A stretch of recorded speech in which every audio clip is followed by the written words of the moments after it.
Saya Ibu Rina, nama panjangnya Farida Martarina.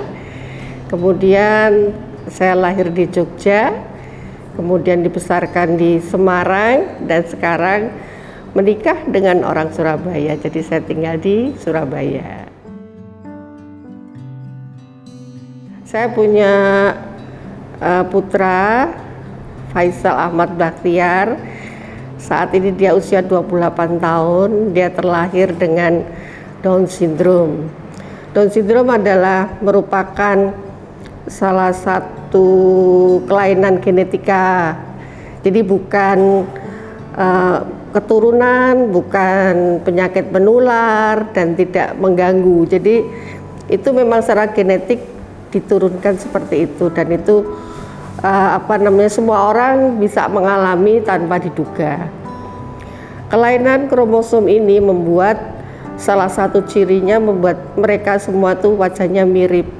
Jadi ada yang bilang kelainan dengan 1000 wajah, karena Aswin dengan Faisal putra saya juga hampir sama, juga dengan teman-teman yang lain. Jadi ciri khas dari mata, hidung dan bibir, bentuk wajah tuh. Kemudian untuk jari-jari tangan juga gemuk-gemuk begitu. Memang kelainannya di situ. Faisal Ahmad Bakhtiar waktu lahir 28 tahun yang lalu, saya tidak tahu kalau putra saya Down syndrome, namun kemudian dokter yang memberitahu bahwa Faisal akan mengalami keterlambatan di beberapa fase. Jadi yang lainnya bisa merangkak, dia belum bisa, seperti itulah tahap-tahapan seperti itu. Sehingga anak Down syndrome ini perlu disupport, diasah terus, tidak hanya untuk terapi, fisioterapi, speech terapi, okupasi terapi kayak gitu, tapi juga untuk motorik kasarnya yang lain yang harus dioptimalkan. Misalnya yang seperti Aswin sampaikan, berolahraga, memang benar. Jadi kayak Aswin ini kan sudah atlet renang sampai internasional loh. Dia terakhir itu kompetisi di Athena Yunani. Kemudian putra saya juga sama, basicnya juga olahraga. Dan dari olahraga itu mereka juga memiliki bakat dan kegemaran yang lain. Kayak Aswin pandai memainkan piano sampai dia bersertifikat ya.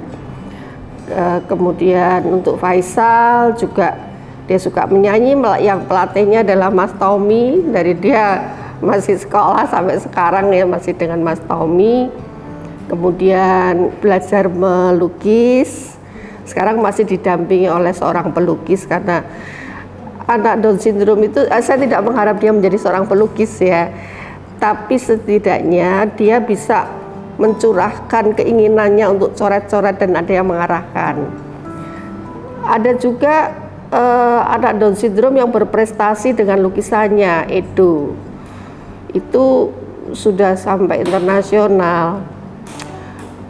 Mereka juga yang lain-lain itu bisa, kayak Nadia pinter balet, kemudian bisa membuat puding dan muffin dengan merek Ahava Dessert. Kalau Aswin, kue kering Aswin. Kue kering Aswin itu mamanya itu nggak bisa masak, apalagi bikin kue. Jadi saya bilang, jadi saya percaya Aswin sendiri yang bikin, dan yang melatih itu juga bilang begitu. It's amazing. Saya nggak mengira dengan saya hanya melatih begitu aja dia sampai bisa memproduksi. Dia laku laris melalui dari rumah saja, kan sekarang bisa lewat online ya. Jadi Lebaran rame, Natal juga rame, seperti itu.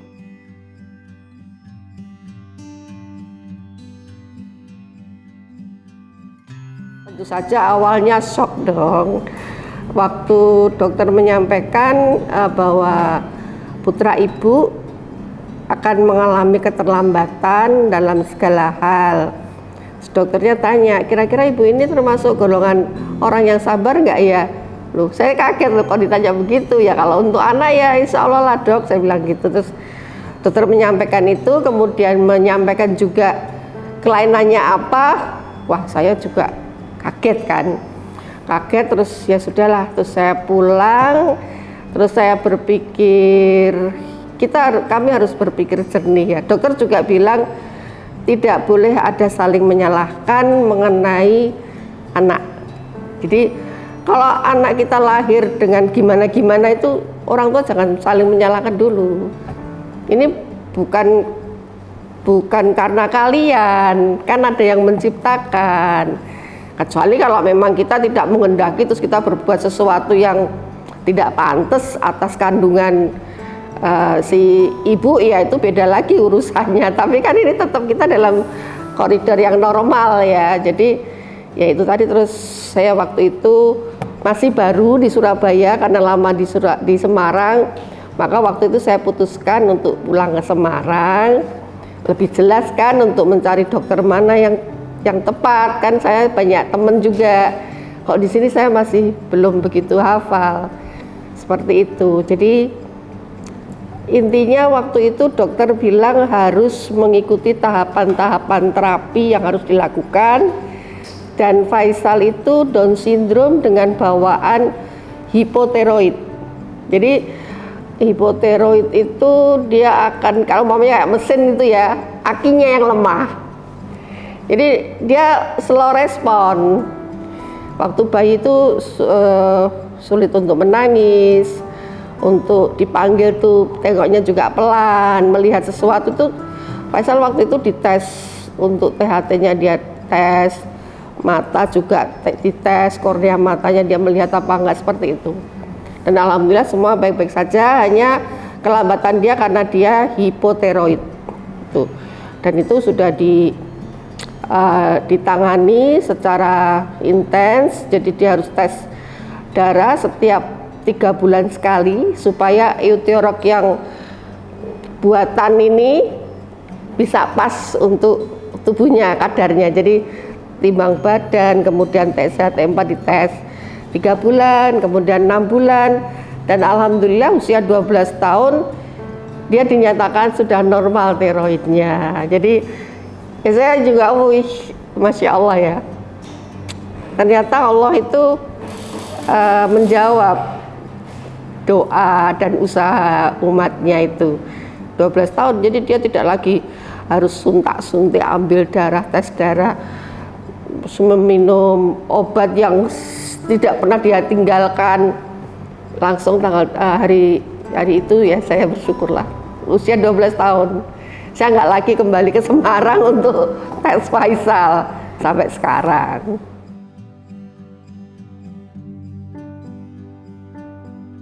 Oh iya, tentu saja. Jadi waktu Faisal masih kecil kan mereka terpaut 3,5 tahun ya. Jadi Faisal usia 4 tahun, 5 tahun, kakaknya kan sudah SD, dan teman-temannya ini bilang, Fit, kan kakaknya namanya Fitria, adikmu itu kenapa gitu kan nampak suka nganga, kalau lihat apa nganga kayak gitu kan. Ya nggak apa-apa loh, adikku tuh biasa aja, tapi kok nggak bisa ngomong gitu. Saya berpikir, dulu kan ada pepatah ya, kita nggak kenal maka nggak sayang. Saya bilang sama Fitria, Fit, teman-temanmu diajak belajar bersama di sini, kita ibu nanti buatin bakso, ngerujak. Jadi lama-lama tuh dia kalau di rumahku aja bikin prakarya. Lama-lama dia kenal sama Faisal, kan gitu. Akhirnya teman-temannya kakaknya ini ya udah biasa sama Faisal. Tetangga-tetangga saya juga sudah biasa bermain sama dia gitu. Justru malah waktu kakaknya persami itu dia bawa bantalnya yang kumel, pakai piyama nyusul kakaknya, kok nggak pulang-pulang pagi-pagi. Saya cari kok hilang anak saya ini. Sudah masuk ke ini kemahnya kakaknya ini, di sekolahnya kan dekat rumah. Ya itulah. Jadi apabila ada kendala itu kita orang tua harus mencari solusi. Kalau memang ada masyarakat yang melihatnya gimana, ya nggak apa-apa, kita hadapi aja. Dulu pertama saya pasti marah, malu, Tapi ya it's okay ya, kita hidup kan tidak hanya sekarang kan, selanjutnya kalau kita mau terpuruk dengan perasaan yang melo-melo gitu kan nggak ada selesainya.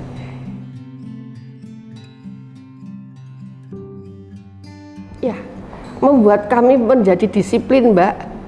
Dia itu kalau sudah saya membuat contoh mamanya, Faisal sepatu harus taruh di rak sepatu. Dia ngikutin. Besoknya harus di situ ngikutin. Di saat saya taruh sepatu saya terus ada saya di depan pintu srek-srek gitu. Dia protes. Gitu harus ngambil. Itu salah satunya. Terus kayak Aswin, jam 12 siang dia harus makan. Kemudian umpamanya ada latihan angklung nih jam 1. Mas Tommy menentukan bisa jam 1. Berarti karena rumah dia jauh kan jam 12 dia harus berangkat. Padahal jam 12 dia saatnya makan. Saya harus menelpon Aswin. Ibunya yang bilang ke saya, Bu Rina tolong hubungi Aswin supaya dia mau makan jam setengah 12. Karena setengah 12 belum waktunya makan. Itu sama dengan anak saya juga seperti itu. Jadi kita tuh harus tertata. Itulah positifnya kami punya anak-anak spesial Down syndrome ini seperti itu. Dia akan protes. Ada azan, kita bicara, ditegur sama Najibah. Biem. Kan gitu. Jadi it's nice.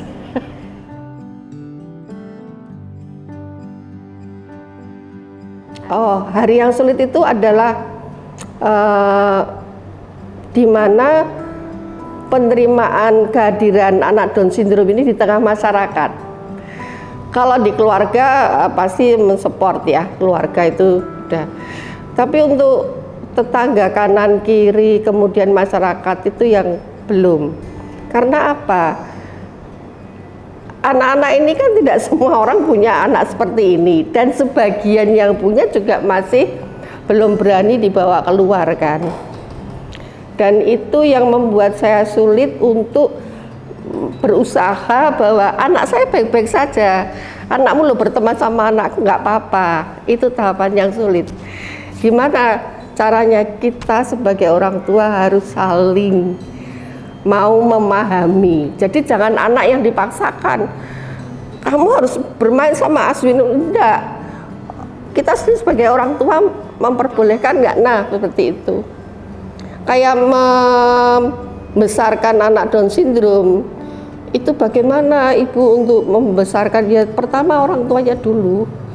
Kalau orang tuanya udah terbuka, ikhlas dan siap, positif untuk membina anaknya sendiri. Ya tentu saja kemandiriannya ya. Mereka tidak akan hidup sendiri. Dia harus ada yang mendampingi. Dan itu bukan berarti dia harus menikah atau berumah tangga, walaupun secara naluri mereka kan juga ciptaan Allah ya, yang punya perasaan, punya kebutuhan lahir batin seperti itu.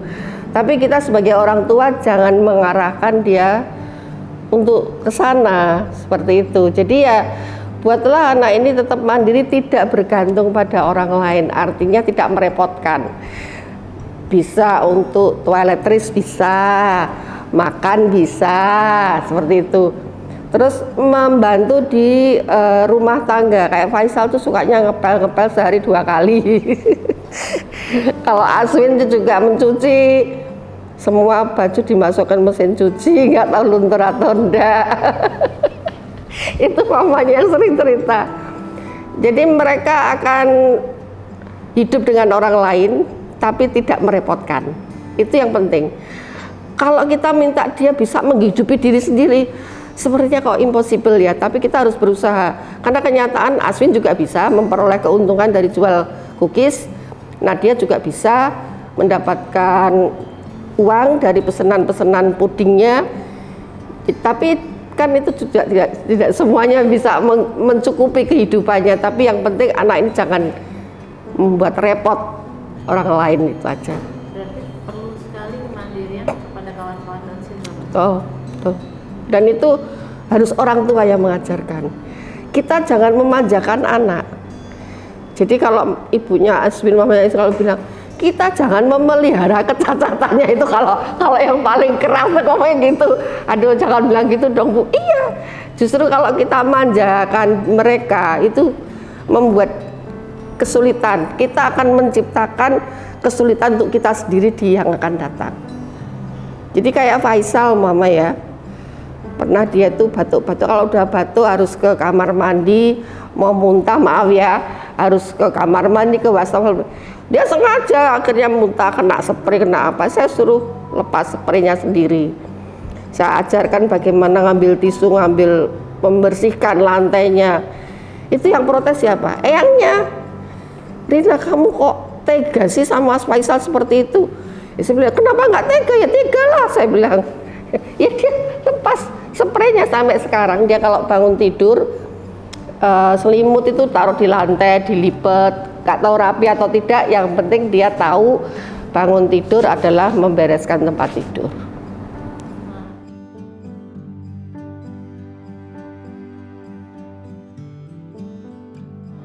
Oh, tidak akan bisa dirubah. Jadi kelahiran dengan Down syndrome itu sudah secara genetik, nggak bisa dirubah. Contohnya, umpama kita membuat kue, ada ramuannya, ada adonannya, dan itu ada yang keliru, mungkin tepungnya atau gimana, sehingga terjadilah kue yang bantat matangnya. Itu kan nggak bisa dirubah. Ada yang menganggap itu bisa diperbaiki dengan menggunakan cara stem cell, memberikan sel-sel yang bagus, diharapkan ini akan merubah anak Down syndrome. Itu tidak akan bisa. Tetap aja Down syndrome dan Down syndrome. Maka untuk para orang tua yang sudah, memang ada sih Mbak yang seperti itu. Dia kadang-kadang saya datang ke terapisnya, Bu Rina, ini anak saya gimana? Masih nampak nggak Down syndrome-nya? Kan wajahnya, ya masih lah. Saya bilang, saya sudah stem cell sampai 2 kali loh. Terus kenapa? Saya bilang gitu. Ibu itu jangan terlalu berharap anakku kudu normal, kudu biaya normal apa enggak. Kayak mesin cuci ya normal. Jadi ya nggak bisa. Lebih baik uang yang biaya cukup besar itu kita arahkan untuk melatih dia bisa apa itu lebih bagus, lebih bermartabat untuk orang tuanya sendiri. Kenapa kamu harus bingung dengan anak-anak yang lain? Saya bilang gitu.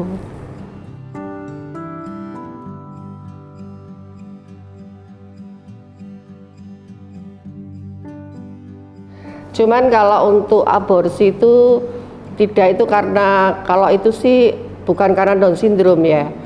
Pilihan aborsi adalah pilihan mereka sendiri di luar konteks Down syndrome atau tidak. Karena Down syndrome itu setelah lahir baru kita tahu. Oh, tidak bisa dideteksi. Deteksi kalau sekarang sih konon sudah bisa, tapi saya sendiri belum ketemu bener sama pakarnya yang mengatakan begitu. Tapi rata-rata ya sudah lahir ya baru kita tahu Down syndrome. Seperti itu. Nah, untuk mitos itu memang di mana-mana, nggak usah masalah Down syndrome ya. Setiap kali ada hal yang negatif yang kita terima pada sebuah keluarga, pasti kita mencari-cari sebabnya.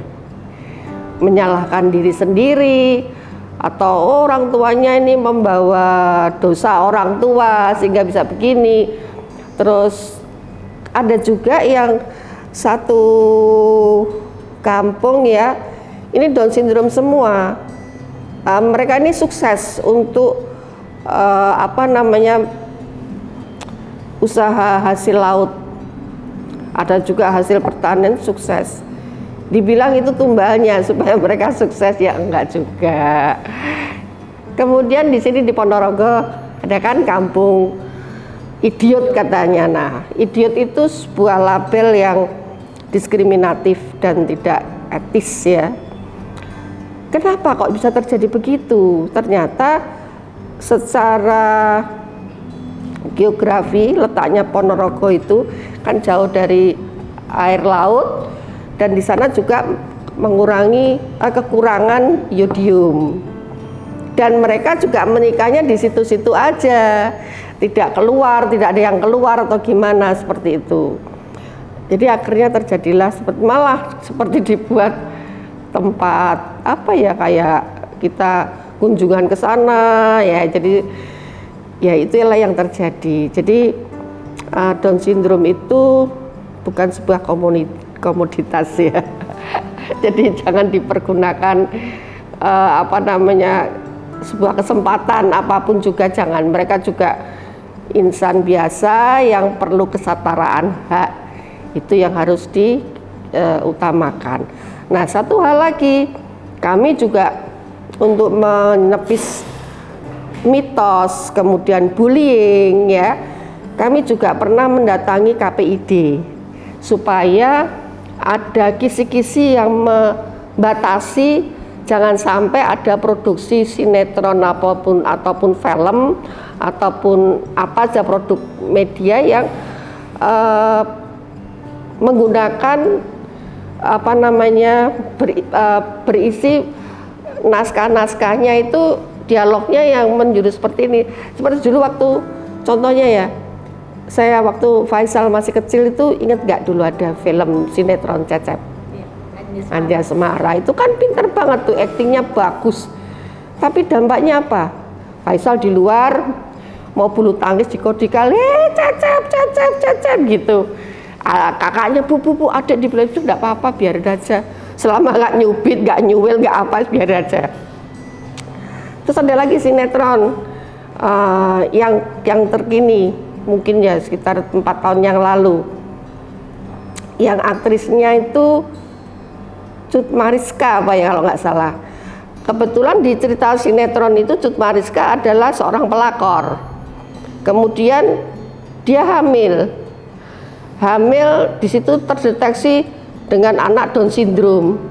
Nah ini bagi orang tua Down syndrome kan, kami kan punya anak, bukan karena kami itu juga pelakor kayak Cut Mariska. Itu siapa yang mau menghentikan ya KPID? Kami dari Surabaya ini ke KPID sini ya, di Jawa Timur kan ada. Akhirnya yang KPID bersurat ke pusat. Akhirnya sinetron itu tokoh Cut Mariska yang hamil dan punya anak Down syndrome itu dimatikan.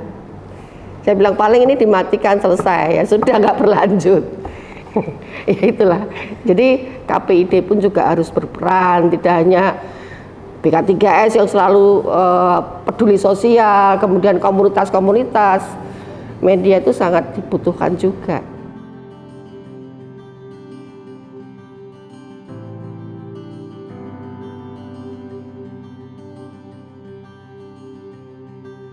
Tentu saja yang pertama melalui religi ya, kita harus kuat iman. Kuat iman itu yang bagaimana, ngomong aja gampang Bu Rina kan gitu ya. Ya udah, kita menerima itu apa adanya. Ikhlas itu tidak dadaan, melalui proses.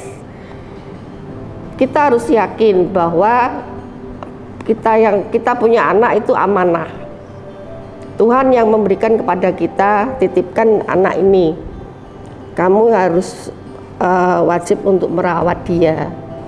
Karena kalau kamu tidak merawat, kamu akan ditagih nanti di akhir-akhir. Kehidupan ini kan tidak hanya di dunia, tapi ada juga di akhirat. Ya seperti itu. Itu pertama kali orang tua tuh harus dipahamkan tentang keagamaan. Itu yang paling kena di situ. Kalau enggak gitu, orang tua akan protes terus, marah sama Tuhan lah, saling menyalahkan satu sama lain lah, akan terjadi begitu. Tapi kalau kita cooling down, sudah kita terima.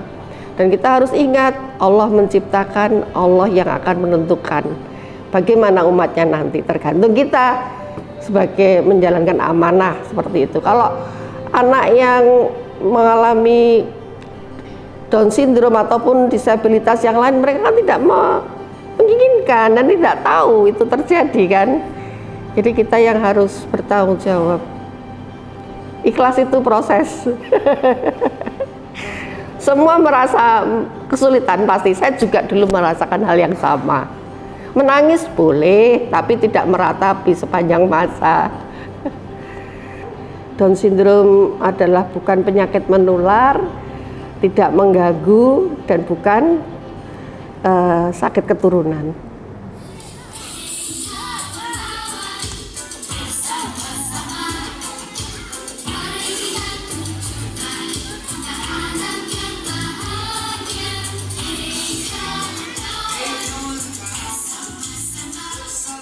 Untuk anak-anakku semua, dimanapun kalian berada, selamat merayakan Hari Down Syndrome 2023 yang selalu diperingati di tanggal 21 Maret. Tempatnya kalian untuk bersukacita dan merayakan hari istimewa kalian.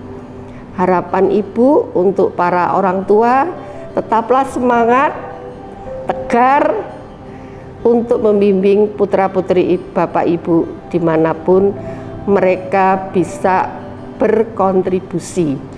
Tidak salah bahwa tema tahun ini with us, not for us. Terima kasih.